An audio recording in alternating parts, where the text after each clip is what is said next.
혹시 기억하고 싶지 않은 과거들 하나씩은 있지 않으신가요? 저는 잊으려고 해도 잊혀지지 않는 기억들이 있어요. 이번에 심리상담이 있어서 갔다 오는 길에 상담해 주시는 선생님께서 저에게 이런 말씀을 하셨죠. 애쓰지 않아도 시간이 지나면 묻어질 수 있어요. 슬프면 울고 충분히 힘들어 하시는 것도 하나의 방법이 될 수 있습니다. 라는 말이었어요. 이 말을 듣고 집에 오는 길에 나의 이야기를 많은 사람들도 함께 나누는 건 어떨까 라는 생각에 용기 내 이 채널에 제 사연을 적어보았습니다. 그럼 저의 이야기를 먼저 살짝 해보겠습니다. 저는 엄마 아빠의 아주 늦둥이 딸이었습니다. 저희 부모님은 오랫동안 아이가 생기지 않아 걱정하시다가 정말 나이가 먹고서 제가 생기셨다고 해요. 그래서 제 졸업식 때 엄마 아빠가 오면 친구들이 할머니 할아버지야 라고 할 정도였으니까요. 저 때문에 염색도 늘 하고 싶긴 했어도 친구들 눈에는 저희 엄마 아빠가 당연히 너무 할머니 할아버지 같았겠죠. 그걸로 상처도 많이 받아서 엄마 아빠가 학교에 온다고 하면 괜히 오지 말라고 신경질 내고 그랬었던 기억이 나네요. 그런 학창시절과 함께 지방에 살던 저는 대학교를 서울로 오게 되었고 그때 처음으로 독립이라는 걸 해보게 되었어요. 처음엔 학교 기숙사에 들어갈까 하다가 뭔가 독립의 로망 이런 게 있었던지라 학교 근처 오피스텔을 부모님께서 전세를 얻어주셔서 감사하게도 4년 내내 월세 걱정 없이 살 수 있었죠. 그리고 제가 대학교 4학년을 졸업하던 해 저희 엄마가 암으로 돌아가시게 되었어요. 제가 그때 한참 학교 공부가 많았을 때였는데 엄마가 이미 병원에 갔을 땐 더 이상 손을 쓸 수 없을 정도였다고 하셨으니까요. 그렇게 엄마가 돌아가시고 이 세상에 남은 건 아빠와 저뿐이었어요. 대학교를 졸업하고 서울에 취직을 꼭 하고 싶었던 저였지만 혼자 있던 아빠가 걱정되어 다시 내려와 지내다 좋은 회사에 취직하게 되어 열심히 회사 생활을 했었어요. 회사를 다니면서 그때 함께 스터디했던 친구들과 모여 모임을 갔는데 그때 한 남자분이 저에게 호감을 표시하더군요. 그 남자분은 옛날부터 저를 마음에 담아두셨는데 제가 이런저런 일들이 많아 괜찮아질 때까지 기다리고 있었다고 하더라고요. 그렇게 연애를 하고 결혼까지 꼬리내 지금은 부부의 연을 맺고 살고 있습니다. 하지만 결혼이란 게 생각보다 쉬운 일이 아니란 사실을 너무 전 일찍 깨달았을까요? 시어머니 되실 분이 저에게 따로 전화가 와서 그러시더군요. 아빠 혼자 혼주석에 앉는 게 마음이 걸리는데 혹시 앉으실 분 있냐고요. 그래서 없다라고 말씀드렸는데도 한번 찾아보고 그래도 혼주석을 비워두는 건 좀 그런 것 같다면서 얘기하셨습니다.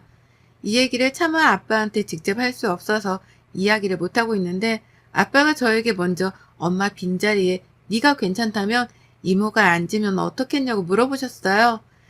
괜히 아빠의 마음속에 상처를 드리는 것 같았지만 이모가 혼주석에 앉기로 했고 결혼식은 그렇게 무사히 끝나게 되었습니다. 결혼 생활은 제가 상상했던 것 이상으로 더 많은 희생이 따르는 걸 왜 저는 알지 못했을까요? 결혼하고 난 후 시할아버지 첫 제사는 며느리가 지내는 거다. 너는 우리 집 귀신이다. 라고 한 어머님의 말에 혼자 장받아 제사 음식을 다 만들어가고 매일같이 밥 먹고 가라고 부르시는 시부모님 때문에 저는 회사 끝나고 집이 아닌 시댁으로 향해야 했지요. 처음 몇 달은 그래도 결혼의 일부분이다 라고 생각하고 넘기려고 했지만 시간이 지날수록 저에게는 시댁은 더 이상 가족보다는 저를 종으로 보는 듯한 느낌을 더 많이 받을 수밖에 없었습니다. 항상 시어머니의 저희 집 한부모 타령은 늘 저를 위축되게 만들었고 늘 당당했던 저였지만 어느새부턴가는 위축되어 있는 모습만 남게 되더군요. 그러다 남편네 형, 아주버님의 결혼 소식이 들려왔어요. 오랫동안 결혼하지 않나 시댁에서 전전긍긍했는데 이번에 좋은 혼처가 있어 잘 돼서 결혼한다고 했죠. 근데 저도 몰랐는데 아주버님 결혼식에 저희 아빠도 오는 게 A라고 하더라고요. 남편에게 아빠에게도 말해야겠다 하니 남편이 청첩장이랑 해서 자기가 직접 말씀드리고 모시고 가겠다라고 했죠. 오랜만에 아빠 얼굴을 볼 생각을 하니 조금은 고단한 시댁 생활이 힘들지가 않았네요. 아주버님 결혼식 전날 갑자기 시모가 저를 따로 보자고 연락이 와서 갔더니 저에게 하시는 말이 아니 너네 아빠 있잖아. 내일 결혼식에 혹시 초대했니? 네. 그이가 아빠한테 말해서 내일 같이 모시고 오기로 하셨어요. 아 그럼 내일 너네 아빠 이게 오지 않아도 된다고 전해라. 네? 왜요? 아니 너 형님 되실 분 집안이 정말 장난 아니게 체력가 집안이라고 하더라. 우리도 거기에 맞추려고 얼마나 노력했는데 너희 아빠가 조금 행색이 서울분 같지 않으시잖니. 그리고 굳이 않아도 될 것 같다. 어머님 무슨 말씀을 그렇게 하세요? 아니 내가 뭘 틀린 말을 한 것도 아니잖니. 괜히 사돈댁에서 격 떨어진다고 생각하면 어떡했니? 그래서 일부러 호텔 결혼식에 지인들도 웬만해서 조금 돈 있는 사람들만 따로 성수장 보냈는데 너 거기 호텔 식사가 얼마인 줄 알아? 그냥 너네 아빠는 돈이나 좀 내라고 하면 될 것 같다. 내일 빨리 일어나야 하니 그렇게 알고 내일 보자.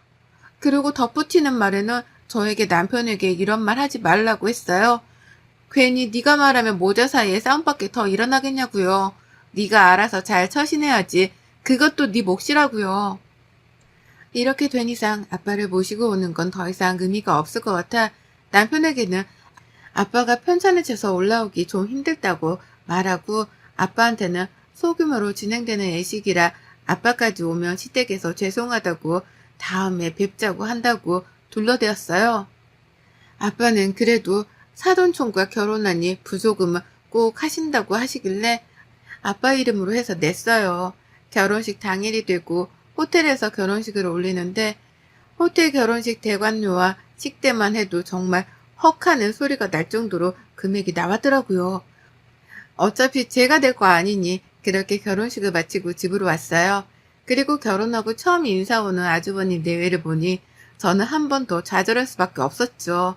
어머님이 저와 형님을 대하는 자세가 완전히 달랐어요. 제가 오면 바로 부엌으로 와서 이것저것 시키기 바쁜데 형님이 오면 아무것도 할 필요 없다고 앉아있으라고 하니깐요. 똑같은 며느리인데 왜 이런 차별을 받아야 하나? 남편이 매일같이 이럴 거면 시댁 안 올 테니 그렇게 알라고 하는데 시모는 저에게 네가 처신을 잘못해서 그런 거니까 네가 알아서 수습하라고 전화하기 바쁘셨죠. 지옥 같은 시댁 생활은 저에게 너무나 힘들었지만 남편이 그럴 때마다 방패막이 되어주려고 노력하는 모습 때문에 그나마 버틸 수 있었네요. 그러다 저에게 청천벽력 같은 소식이 들려왔어요. 아빠가 폐암 2기라고요. 폐암은 폐 내부에 신경이 없어 통증 같은 증상이 나타나지 않아서 초기 발견이 굉장히 어려운 암이라고 하더라고요. 아빠랑 떨어져 지내니 아빠의 건강 상태를 몰랐는데 고모가 연락이 오셔서 아빠가 건강검진 받다가 발견됐는데 폐암 2기라고 하더라고요. 그 소식을 듣고 어찌나 울었는지 몰라요. 그리고 내려간 아빠의 모습은 살도 많이 빠져 있으시더라고요. 왜 제가 이제야 눈치챘을까? 정말 엉엉 울며 아빠한테 미안하다고 했네요. 남편에게 아빠의 이야기를 전하고 한동안은 아빠 병원 같이 다니고 싶다고 말했고 남편은 걱정하지 말라고 해서 그렇게 아빠와 함께 병원도 다니고 챙겨드리고 있었어요. 이 소식을 들은 시어머니가 또 전화를 해오셨더라고요. 너 지금 니네 집에 내려갔다면서? 네, 아빠가 많이 아프셔요. 제가 돌봐드려야 할 것 같아서 그이랑 상의하고 내려와 있어요. 요새 간병 있으면 되지. 네가 거기 가면 우리 아들 누가 챙겨주냐? 어머님, 요새 반찬도 다 잘 나와 있고 해서 그이가 어린애도 아닌데 아빠한테 자식이 저밖에 없는데 그럼 어떻게 안 내려올 수가 있어요? 아, 아니 그건 알지만 내 아들 밥 굶기고 어떻게 살라고 라고 하시는데 그냥 뒤에 말은 듣지도 않고 끊어버렸어요. 그 뒤로도 시어머니는 자주 전화가 왔지만 그때마다 네네 하면서 끊기 바빴고 저는 병원에서 수술을 해야겠다는 이야기를 듣고 아빠가 수술이 잘 되는 것만 집중하기로 했어요. 그렇게 아빠는 수술을 하셨고 수술의 경과가 좋지 못하다는 선생님의 말씀에 저는 또 한 번 더 좌절할 수밖에 없었어요. 몇 달 정도 더 투병 생활을 하시다가 결국에는 호스피스 병동으로 옮기셨지만 곧 며칠 남지 않았다는 말에 저는 하루에도 몇 번씩 눈물을 참고 아빠를 보아야 했죠. 마지막은 남편도 회사에 휴가를 내고 같이 셋이 시간을 보내면서 아빠가 좀 체력이 있을 때 엄마한테도 많이 다녀오고 할 걸 그러지 못한 게 너무 한이 되더라고요. 아빠가 죽으면 꼭 엄마 옆에 함께 있고 싶다는 간곡한 바람에 두 분이 함께 꼭 있기를 바라며 장례를 준비했습니다. 마지막 하는 아빠의 길에는 저와 남편이 있어 외롭지 않다며 저에게 편지 하나를 건네주셨는데요. 그 편지를 읽은 저는 소리내어 올 수밖에 없었어요. 사랑하는 내 딸, 네가 처음 태어나 내 품에 안길 때가 엊그제 같은데 네가 이렇게 커 남편과 함께 있는 모습을 보니 그저 행복할 따름이구나. 아빠가 많이 부족해. 아빠도 아빠가 처음이라 너를 많이 서운하게 한 것 같아 늘 가슴에 남는단다. 아빠가 먼저 가는 일에 너무 슬퍼하지 말았으면 한다. 앞으로는 더 멋진 인생을 살기 바라는 아빠의 마음을 늘 기억해다오. 사랑하고 또 사랑한다. 편지의 한 부분으로 아빠는 끝까지 제 걱정만 하시다 돌아가셨어요.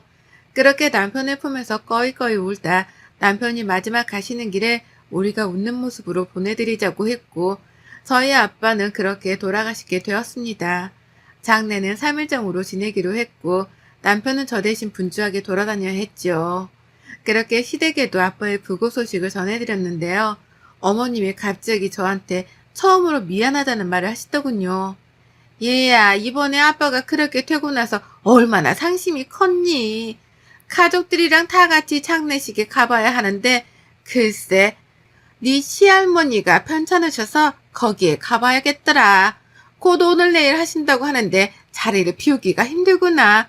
정말 내가 미안해서 어쩌니? 어머님 말씀에 물론 서운하긴 했지만 남편의 시할머님도 나이가 많으신지라 곧 돌아가실 수도 있다고 하니 제가 뭐라고 서운하다고 이야기하기가 그렇더라고요. 그래서 이해한다고 했어요. 3일로 치러진 장례식이 끝나고 집에 가서 아빠의 유품들을 정리하는데 이런저런 생각에 또 한 번 눈물이 나더군요. 이제 정말 나는 부모님이 없구나 라는 생각도 들곤 했는데 고모들과 이모들이랑 남편이 옆에 늘 든든하게 있어주셔서 그나마 버틸 수 있었던 것 같아요. 이것저것 아빠 유품 정리하고 집으로 올라오니 또 산 사람은 다시 일상생활을 시작해야 했지요. 아빠를 잊기 위해서 더 바쁘게 살아가고 있었어요. 주말에는 또 푹 쉬고 그렇게 살다 보니 시간이 또 훌쩍 가더라고요. 그러던 어느 날 하루는 집에 누워서 인스타를 보고 있는데 제 추천 친구의 형님 인스타가 뜨는 거예요. 그래서 한번 들어가서 찬찬히 인스타를 넘기는데 몇 달 전에 해외에 다녀온 것 같은 사진들이 있더라고요. 그래서 언제 해외 가셨지? 하고 찬찬히 사진들을 보는데 낯익은 가족 사진이 한 장 있대요. 시어머니, 시아버지, 큰 아주버님, 형님 이렇게 해외에 놀러가서 찍은 사진이더라고요. 또 언제 놀러가셨지 하고 날짜를 보는데 그 날짜가 저희 아빠 돌아가신 다음 날이었어요. 그러니 알고 봤더니 시할머니가 아프신 건 거짓말이었고 패키지 여행으로 해외에 형님네랑 놀러 가려고 저한테 거짓말을 한 거였죠. 그 사진을 보는 제 분노는 정말 하늘 끝까지 치솟았고 도대체 어떻게 해야 이 분노를 가라앉힐 수 있을까 싶었어요. 우선 남편에게는 미안하지만 이 사실을 숨겼고 그때부터 차근차근 준비했어요. 그러다 때가 왔죠. 아주버님이 회사를 때려치고 사업을 하고 싶다고 난리를 치는 바람에 형님이랑 아주버님이랑 대판 싸웠나 봐요. 형님네 친정에서 돈을 보태줄 수 없다고 하고 시댁에서는 형님한테 아주버님은 회사원보다 사장이 더 어울린다면서 네가 좀 밀어달라고 하는데 형님은 아랑곳하지 않고 있었겠죠. 근데 아주버님이 형님과 상의도 없이 집 담보대출을 받아서 어디 투자를 했던 것 같아요. 나중에 알게 된 사실이지만 그 투자금 받은 회사가 유령회사라 거의 3억 가까이 사기를 당했더군요.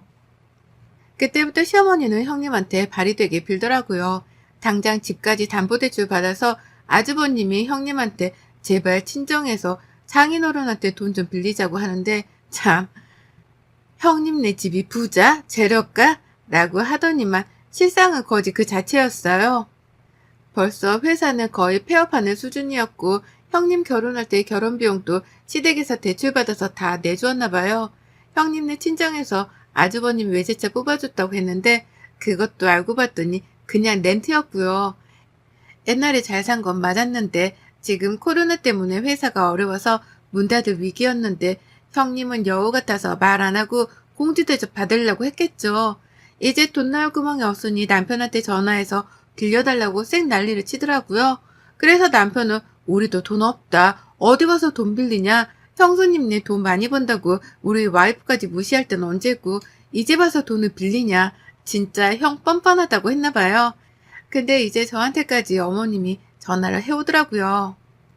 형님이 집 넘어가면 너랑 이혼할 거라고 난리를 치니 저한테 돈 좀 어떻게 해달라고요. 그래서 저는 그이가 절대 안 된다고 하니 저 말고 다른 분을 소개시켜 드릴게요.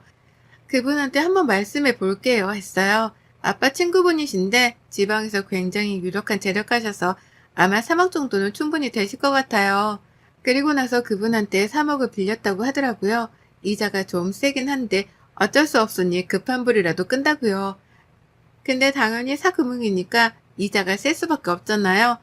그랬더니 또 시어머니가 전화를 해와서는 저희 아빠 친구이면 우리 가족인데 이자 어떻게 좀 싸게 안 됐냐고 말 한번 해줄 수 없겠냐네요.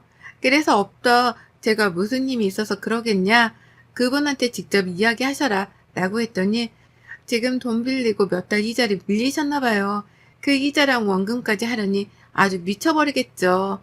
더 이상 다른 데서 대출도 안 나오고 우선 집이야 넘어가는 거 막았다고 쳐도요. 그랬더니 남편이 시어머니한테 아, 엄마, 형 집 팔라고 해. 팔아야 빚을 갚지. 라고 하니 지금 그 집도 대출이 아주 많이 들어가 있기도 하고 부동산 시장이 좋지 못해서 나가지도 않나 봐요. 그리고 남편에게 지금까지의 이야기를 다 털어놓았어요. 시어머니가 저한테 지금까지 한 행동, 우리 아빠 장례식에 모든 가족들이 다 해외여행 가려고 안 온 거 등등이요. 그리고 나서는 이야기했어요. 여보, 아마 조만간 아주버님네랑 어머님, 아버님 집 경매로 넘어갈 수도 있어. 라고요. 그게 무슨 말이야? 어머님이 빌려가신 3억에 대한 이자랑 원금을 못 갚아서 아마 경매로 넘어갈 것 같아. 남편의 한숨과 함께 미안하다는 말로 이야기를 마무리했어요. 그 이후 갑자기 시댁에서 오라고 하길래 당당하게 갔죠. 저보고 그 사람한테 이야기해주면 안 되겠냐 사정사정 하시길래 안 그래도 제가 여기에 그 사장님 불렀으니 이야기해보셔라. 고맙다 고맙다 연신 굽신굽신 하더라고요. 사장님이 오시고 지금까지 원금이랑 이자에서 도다시가 밀리셨다. 앞으로 더 밀리면 경매에 넘어갈 수밖에 없으니 각오하셔라. 어머님은 계속 한 번만 봐주면 안 되겠냐. 지금 너무 돈이 부족해서 곧 마련한 대로 주겠다. 라고 하시더라고요. 근데 어머님, 그 봐달라는 말은 제가 아니라 며느리한테 하셔야 할 것 같은데요. 네? 그게 무슨 말인지. 아니, 저는 돈을 가지고 굴리는 사람이지 이 돈이 제 돈이라는 말씀은 안 드렸잖아요. 그럼 누구 돈으로 빌려주신 거예요? 지금 당신 앞에 서 있는 사람한테요. 라고 하니 어머님은 저를 보더니 어떻게 된 거냐고 쌩 난리를 치셨습니다. 사실 저희 아빠는 지방에서 굉장히 유명한 분이셨습니다. 아빠의 직업이 사실 싫은 적도 많았는데요. 저희 아빠는 건물이랑 땅들과 소위 말하는 돈놀이 하는 사람이라고 생각하시면 되는데요. 사채업자까지는 아니더라도 이자를 받는 형태로 사업을 하신 분이셨어요. 어릴 때는 아빠가 직업이 왜 그럴까 싶기도 했었는데 나중에는 제가 참 어려움 없이 컸다는 걸 알았죠. 물론 이렇게까지 이자를 높게 부르지는 않지만 이번에는 특별히 어머님의 간곡한 부탁에 가장 높은 이자로 빌려드렸죠. 지금 사장님은 저희 아빠 친구분이신데 두 분이 같이 하셨던 사업이고 저에게 물려주신다고 아저씨도 손을 떼고 싶다고 하셨거든요. 근데 제가 하는 일이 있고 또 할 수도 없는 일이라 아저씨가 맡아서 하라고 말씀드렸는데 아저씨가 꼬박꼬박 한 달 정산이랑 수익을 저한테 보내주시더라고요. 그리고 그 돈은 정말 제 돈이 맞지만 아저씨한테 맡긴 돈이었고요. 그제서야 어머님은 상황 파악이 되었는지 미안하다, 정말 미안하다, 내가 널 왜 몰라봤느냐, 갑자기 싹 행동을 바꾸셨어요. 어머님, 제가 한 말씀만 드릴게요. 저희 아빠 장례식 때 형님이랑 아주버님이랑 해외여행 가려고 안 오신 거 저 다 알아요. 그리고 부조금 딱 10만 원 하셨더라고요. 근데 저에게 뭐라고 하셨어요? 원래 5만 원 하는데 너희 아빠고 사돈어른이라 더 한 거라고요. 그래도 이렇게 챙겨주시니 감사할 따름이라고 생각했는데 해외여행 갈 돈은 있으시고 저희 아빠 부조금 딸랑 10만 원 하시면서 그렇게 생색을 내셨어요? 정말 웃기지도 않네요. 아, 그리고 형님 아주버님 어떠세요? 정말 진짜를 본 소감이요. 형님은 가짜셨고 저는 진짜예요. 죄송하지만 그쪽이 생각하는 것보다 저는 더 가졌고 티를 안 냈을 뿐이에요. 형님은 그 자리에서 주저앉고 아주버님은 네가 그렇게 돈이 많을 줄 몰랐다면서 굽신하더군요. 다 필요 없고 경매에 넘길 거니 그런 줄 아시고 돈을 마련하시든 아니면 집에서 나가서 단칸방에 사시든 알아서 하시라고요. 코웃음을 치고 나오는데 정말 제 묵은 체증이 싹 내려가는 것 같았어요.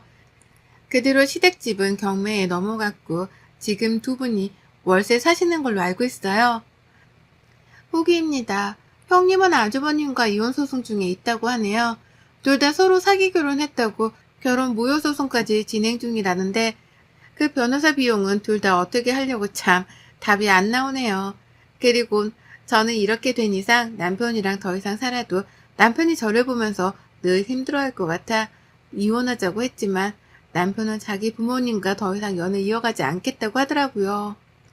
그동안 남편이 시댁에서 힘들었던 모든 일에 방패막이 되어주려고 늘 노력한 걸 알기에 우리가 다시 잘 될 수 있을까 생각도 했어요. 근데 마지막까지 저희 아빠 곁에 장인어른하며 웃으며 손잡아주고 다리 주물러주려고 했던 게 저희 남편이라 저희는 둘이 함께 해나가 보자 합니다.